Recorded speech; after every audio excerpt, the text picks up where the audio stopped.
고린도전서 14장 13절에서 25절까지 말씀을 교독합니다. 그러므로 방언을 말하는 자는 통역하기를 기도할지니 내가 만일 방언으로 기도하면 나의 영이 기도하거니와 나의 마음은 열매를 맺지 못하리라. 그러면 어떻게 할까? 내가 영으로 기도하고 또 마음으로 기도하며 내가 영으로 찬송하고 또 마음으로 찬송하리라. 그렇지 아니하면 내가 영으로 축복할 때에 알지 못하는 처지에 있는 자가 내가 무슨 말을 하는지 알지 못하고 내 감사에 어찌 아멘하리요. 너는 감사를 잘하였으나 그러나 다른 사람은 덕 세움을 받지 못하리라. 내가 너희 모든 사람보다 방언을 더 말함으로 하나님께 감사하노라. 그러나 교회에서 내가 남을 가르치기 위하여 깨달은 마음으로 5마디 말을 하는 것이 1만마디 방언으로 말하는 것보다 나으니라. 형제들아, 지혜 있는 나이가 되지 말고 악에는 어린아이가 되라. 지혜에는 장성한 사람이 되라. 율법에 기록된 바 주께서 이르시되 내가 다른 방언을 말하는 자와 다른 입술로 이 백성에게 말할지라도 그들이 여전히 듣지 아니하리라 하였으니 그러므로 방언은 믿는 자들을 위하지 아니하고 믿지 아니하는 자들을 위하는 표적이나 예언은 믿지 아니하는 자들을 위하고 믿는 자들을 위함이니라. 그러므로 온 교회가 함께 모여 다 방언으로 말하면 알지 못하는 자들이나 믿지 아니하는 자들이 들어와서 너희를 미쳤다 하지 아니하겠느냐. 그러나 다 예언을 하면 믿지 아니하는 자들이나 알지 못하는 자들이 들어와서 모든 사람에게 책망을 들으며 모든 사람에게 판단을 받고 같이요. 그 마음에 숨은 일들이 드러나게 되므로 엎드리어 하나님께 경배하며 하나님이 참으로 너희 가운데 계신다 전파하리라. 아멘. 할렐루야. 하나님의 크신 은혜와 평강이 오늘도 변함없이 여러분 가운데 가득 넘치기를 주님의 이름으로 축원합니다. 오늘도 어제에 이어서 예언과 방언에 대한 말씀이 계속되고 있습니다. 어제는 예언에 대해서 중점적으로 나눴으니까요. 오늘 본문 말씀을 통해서 우리는 이제 방언의 은사에 대해서 함께 살펴보도록 하겠습니다. 먼저 방언이라고 하는 이 단어는요. 그 단어상 원문으로 그냥 보면 일반적으로 혀 이런 뜻입니다. 혀. 그리고 이제 좀 더 확장시키면 그 혀로 발설되는 언어, 말 이런 뜻이에요. 그 자체로 무슨 뭐 별다른 단어의 뜻을 갖고 있지는 않아요. 그런데 이제 성경을 보면 이 혀, 뭐 언어인데 큰 특징이 개입되는 이 언어를 이제 우리가 보게 되는 겁니다. 그것을 이제 우리말 성경에서는 방언이라고 하는 이제 별다른 명칭을 붙여놓은 거예요.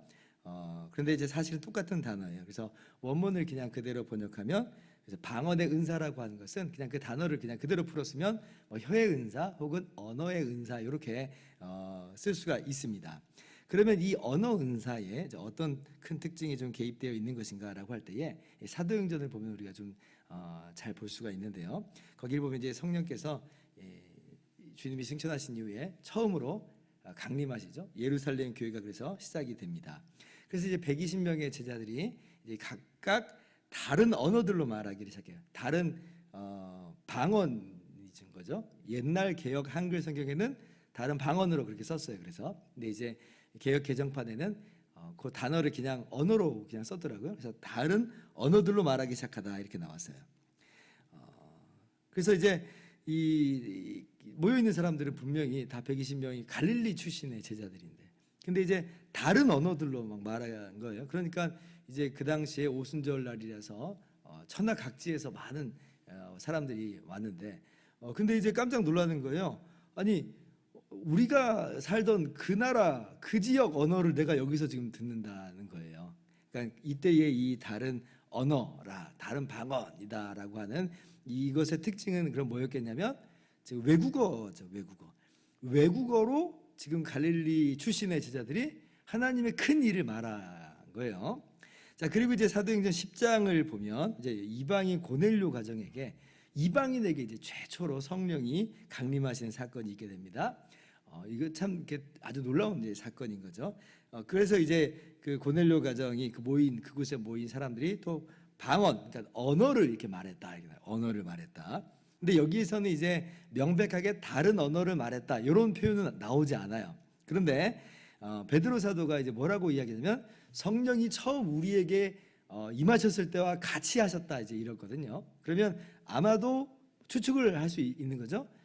그 오순절날 이 사도행전 2장 사건처럼 다른 언어들, 그러니까 외국어 언어를 아마 이제 고넬료 가정에 모인 사람들도 그렇게 하지 않았을까라고 하는 것을 우리가 짐작을 해볼 수가 있습니다. 그러면서 방언을 말하며 언어를 말하며 하나님 높임을 들음이러라 이렇게 나왔어요. 그래서 지금 모여 있던 사람들이 이제 사도 베드로나 이런 분들이 통역의 은사를 받아서 이걸 이제 해석을 했든지 아니면 방언을 하고 그건 못 알아들었는데 근데 방언도 하고 하나님 높이는 그런 말도 하고 이렇게 교차로 했는지 뭐 그거는 이제 정확하게 우리가 알 수는 없지만 그런데 이제 어쨌든지 간에 연관은 적어도 된다는 거죠. 방언이라고 하는 게 아까는 하나님의 큰 일을 선포하는 그런 일이 있었다면 여기서는 하나님을 높이는 그런 것도 이 방언 가운데서 함께 이제 언급된다라고 할 수가 있어요. 그래서 일반적으로 이 언어의 은사, 이 방언의 은사는 이 사도행전을 보면 다른 언어를 말하는 거예요. 외국어를 본인이 알아서 하는 건 아니고 외국어를 이렇게 하나님의 초자연적인 역사 가운데서 하는 그런 은사들로 이제 나타난다는 거죠. 그런데 이제 고린도 교회에서의 이 방언을 보면 이러한 다른 언어, 그러니까 외국어하고는 조금 다른 뉘앙스의 이 방언이 언급되는 것을 그렇게 특징적으로 언급되는 것을 우리가 볼 수가 있어요. 이제 그 14장 1절 2절을 보면 자 방언을 말하는 자는 사람에게 하지 아니하고 하나님께 하나니 이는 알아듣는 자가 없고 영으로 비밀을 말함이라. 그래서 어떤 특징을 지금 언급하고 있냐면 하나님께 한다 이렇게 말씀하시면서 그리고 알아듣는 자가 없다 영으로 비밀을 말한다 그렇게 이야기해요. 그래서 물론 이것도 이제 이게 다른 외국어라서 사람들이 못 알아듣는 것이다라고 이렇게 그 의미를 이렇게 부여하고 이해할 수 있는데 근데 뉘앙스가 어떤 다른 외국어를 말한다기보다는 뭔가 이 외국어도 아닌 뭔가 다른 종류의 언어를 지금 이야기하는 것 같은 느낌을 좀 받아요. 물론 여기서 그래서 이제 아니다 이것도 지금 외국어 언어를 말하는 거다라고 이제 해석하시는 분들은요 오직 외국어 방언만을 인정하십니다. 그런데 이제 아니 이건 좀 뉘앙스가 좀 다르지 않느냐라고 하시는 분들은 외국어로 하는 방언도 있고 그리고 또 그 외에 또 별다른 그런 언어로 하는 그런 은사도 있는 것이다. 이걸 이제 소위 이름 붙이기를 천사 방언이다 뭐 이렇게 얘기를 이제 하죠. 고린도전서 13장 1절을 보면 사람의 방언과 또 천사의 말 이렇게 나오잖아요. 사람의 방언과 천사의 방언 이렇게 나오는 부분이 있어요. 그래서 아마 이것을 이 세상에서 지금 있는 언어가 아니니까 마치 무슨 뭐 다른 세상의 언어와 같은 그런 뉘앙스에서 천사의 방언 이렇게 쓴 것이 아닌가 이렇게 생각을 해볼 수 있는데 그런 것도 있을 수 있다 뭐 이렇게 여기시는 분들도 있어요. 어쨌든지 간에 자 방언에는 이런 특징이 있는 거예요. 못 알아들어요. 일반적으로 외국어 방언이든지 그 외국어 방언이 아니라 별다른 방언이라든지 지금 말하는 사람도 못 알아듣고요. 말하는 사람도 못 알아듣고 듣는 사람도 못 알아듣는 그런 특징이 있어요. 오직 하나님만 이제 아시는 이제 그런 언어로서 지금 이야기가 되는 거죠. 통역이 되지 않는 이상 그렇다는 겁니다. 그래서 이제 그러면 그 방언의 내용은 뭐냐라고 할 때에 우리는 못 알아듣지만 그러나 이제 사도행전에서 나오는 알아듣는 경우들이 있었잖아요. 하나님의 큰 일을 말한다. 그죠? 그리고 하나님을 높인다. 이 두 개가 나왔어요. 그리고 지금 고린도전서 14장을 보면 지금 그 내용을 이 사도 바울께서는 이것은 지금 찬송과 또 복을 비는 것과 감사가 아마 이제 요 내용 가운데 있는 것으로 지금 말씀을 하고 계시죠. 14절을 보면 방언으로 이제 기도한다 그러잖아요. 기도한다. 근데 그 방언으로 기도하는 내용이 뭐냐라고 할 때 15절부터 연관되어 나오는 건데 나의 영이 찬송한다. 나의 영이 찬송한다. 그런 얘기가 나와요. 그리고 16절에 계속 보면 영으로 축복한다. 근데 못 알아듣는 거잖아요. 그러니까 지금 방언을 이야기하는 걸 이야기하는데 그러면 방언으로 이게 복을 비는, 우리가 마치 기도할 때 하나님 우리 뭐 권사님에게 집사님에게 건강을 주시옵소서 이렇게 기도하는 것처럼 그렇게 복을 비는 어떤 그런 내용이 방언에서도 있는 것처럼 보이죠. 그리고 감사 16절 또 계속 보면 감사, 하나님 감사합니다 뭐 이런 내용도 아마 있는 것 같아요. 그래서 지금 이 방언의 은사는 하나님께 말하는 그런 은사예요. 기도하는 은사예요. 그러니까 지금 방언으로 기도하는데 근데 그 내용은 하나님의 큰 일을 선포하고 하나님을 높이고 그리고 찬송하고 복을 빌고 감사하고, 그러니까 기도하고 큰 차이는 없는 이제 그런 내용이다라고 하는 거예요. 기도의 한 형식이다 이렇게 볼 수가 있습니다. 그래서 이제 바울 사도는 이러한 이 방언의 은사, 언어 은사를 인정을 합니다. 5절 말씀 보면 나는 너희가 다 방언 말하기를 원하노라 그러죠. 근데 이제 주의해야 될 거는 이 12장 30절을 보세요. 자, 너희가 다 방언을 말하는 자이겠느냐 이렇게 말씀을 하세요. 그래서 다 방언을 말하는 건 아닙니다. 그러니까 방언을 하는 사람도 있고 하나님께서 그렇게 방언의 은사를 주신 사람이 있고 안 주시는 분이 있어요. 근데 이제 원함으로 따진다면 다 방언 받았으면 좋겠어 라고 말하는 거예요. 정말 실제로 빠짐없이 다 방언을 받을 수 있다라고 하는 그런 말이 아니라 원함으로 따지면 다 방언 받았으면 좋겠어요. 이건 이제 방언을 긍정하고 있는 거예요. 방언의 은사를 이제 긍정하고 있어요. 40절도 보면 방언 말하기를 금하지 말라 하시는 걸 보면 이런 방언의 은사를 이제 충분히 바울 사도가 인정하고 긍정하고 있어요. 자, 그러나 오늘 본문 말씀에서 우리가 이제 보는 건 뭐냐면 그렇게 방언을 하는 것이 그러나 자신의 덕만 세울 따름이다라고 하는 거예요. 자신의 덕만 세울 따름이다. 4절에 보니까 자신의 덕을 세운다. 교회의 덕을 세우지 못한다. 토격하지 않으면 교회의 덕을 세우지 못한다. 그래서 우리가 함께 읽은 이 14장 13절 이하의 내용이 바로 그거예요. 그러므로 방언을 말하는 자는 통역하기를 구해라. 왜냐하면 통역이 안 되면 지금 못 알아듣는 거예요. 사람들이 못 알아들으니까 덕 세움을 받지를 못해요. 심지어는 자신의 마음도 열매를 맺지 못한다.